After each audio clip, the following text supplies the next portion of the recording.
Te voy a contar una historia vieja, vieja como el tiempo. ¿Sabías que hay un ángel que cura, que guía y que protege a los viajeros?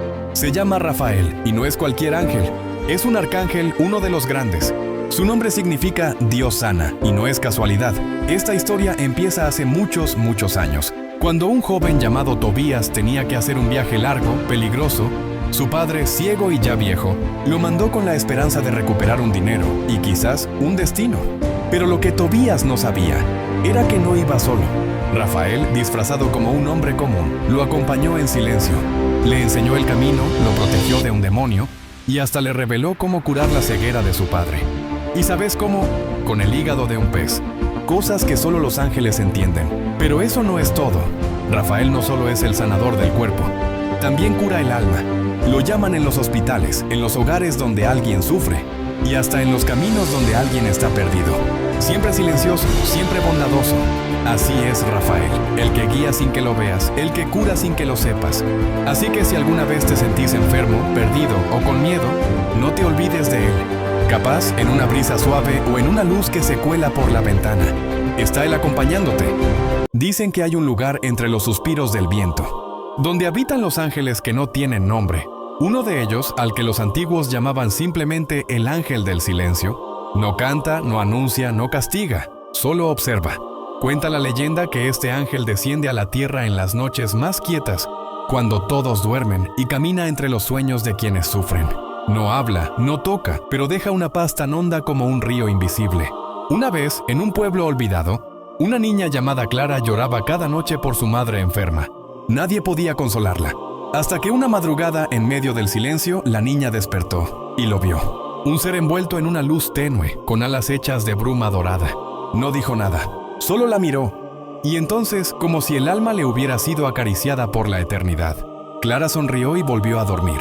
A la mañana siguiente, la fiebre de su madre había desaparecido. Desde ese día, Clara dejó un cuenco de agua al lado de su ventana, por si el ángel volvía a tener sed. Nadie volvió a verlo, pero muchos afirman que, si alguna vez sientes consuelo sin razón, si una lágrima se seca sin explicación, es porque el ángel del silencio ha pasado por tu alma y te ha abrazado, sin decir una sola palabra. La última llama del cielo. Una historia del arcángel Miguel y el demonio caído. Hace milenios, antes de que el tiempo llevara nombre y las estrellas brillaran en el firmamento. El cielo era un reino de luz pura. En ese reino, el más hermoso de los ángeles, Lucifer, se llenó de orgullo y deseó el trono del Altísimo. No fue una rebelión silenciosa. Lucifer encendió una llama de oscuridad que corrompió a muchos ángeles. Fue entonces cuando Dios alzó su voz y pronunció el nombre de su guerrero más fiel. ¡Miguel! Miguel, el príncipe de los ejércitos celestiales, bajó su espada de fuego, y su armadura resplandecía con la luz de 1000 soles. No dudó, no temió. Frente a la rebelión, no preguntó quién estaba contra Dios, sino quién seguía con él. Lucifer, ya transformado por el odio, con alas negras como la noche sin estrellas, descendió sobre Miguel con furia. El cielo mismo se partió. Ángeles caídos y fieles chocaban en un campo de batalla hecho de relámpagos y truenos. En el centro de todo, Miguel y Lucifer se miraron. ¿Por qué traicionaste la luz?, preguntó Miguel. Porque quise ser libre. Porque merezco reinar, respondió el demonio con voz que helaba el alma. Entonces Miguel alzó su espada y dijo: ¿Quién como Dios? Y esas palabras fueron como un trueno divino que estremeció los cielos.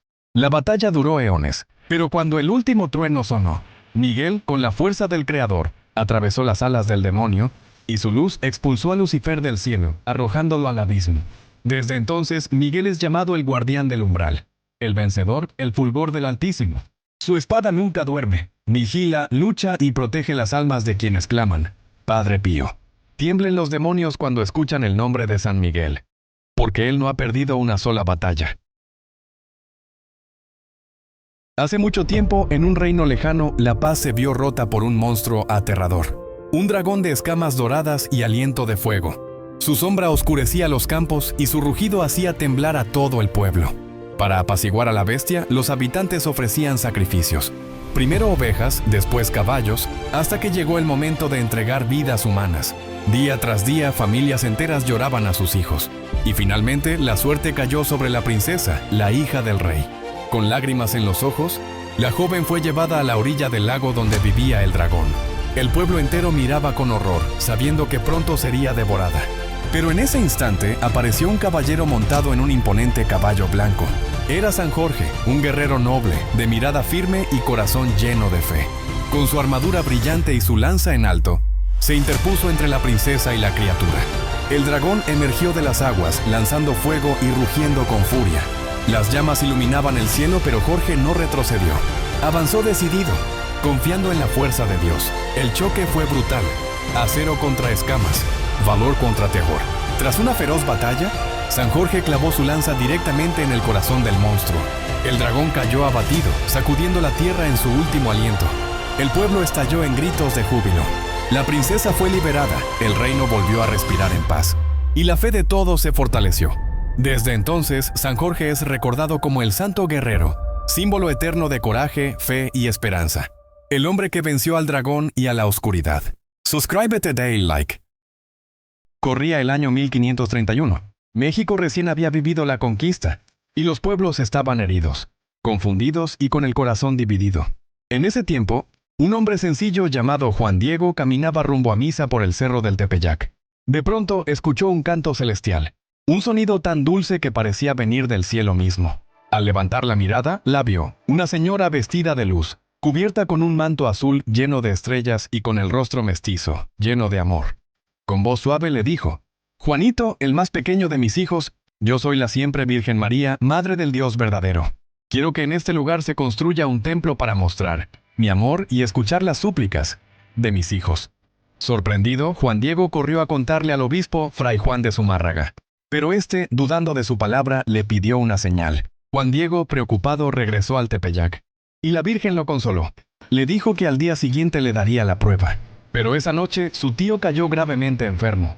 Al amanecer, en lugar de ir con la Virgen, Juan Diego buscó un sacerdote. Intentando evitarla, rodeó el cerro. Pero ella lo interceptó con ternura y le dijo: «¿No estoy yo aquí que soy tu madre? ¿No estás bajo mi sombra y resguardo? No temas, tu tío ya ha sanado». Confiado subió a la cima del Tepeyac, donde la Virgen le indicó cortar flores.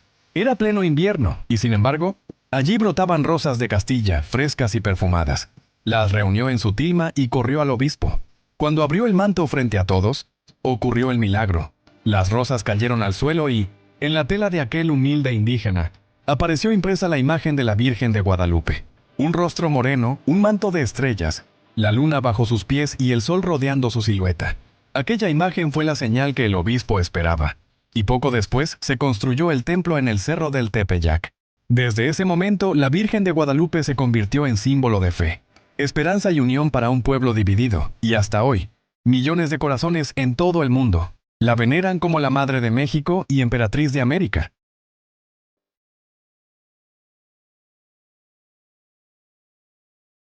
Hace más de un siglo, en las llanuras de Corrientes, Argentina, nació Antonio Gil, un hombre sencillo pero valiente.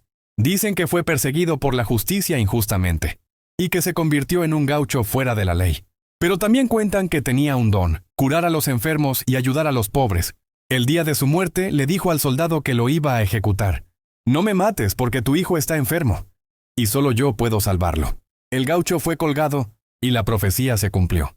Desde entonces, el pueblo lo recuerda como el Gauchito Gil, el santo popular que nunca abandonó a su gente. Hoy, miles viajan a su santuario en Corrientes, buscando un milagro, una señal o simplemente su protección.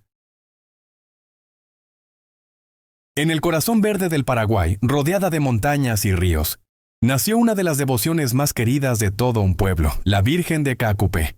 La historia se remonta a finales del siglo XVI.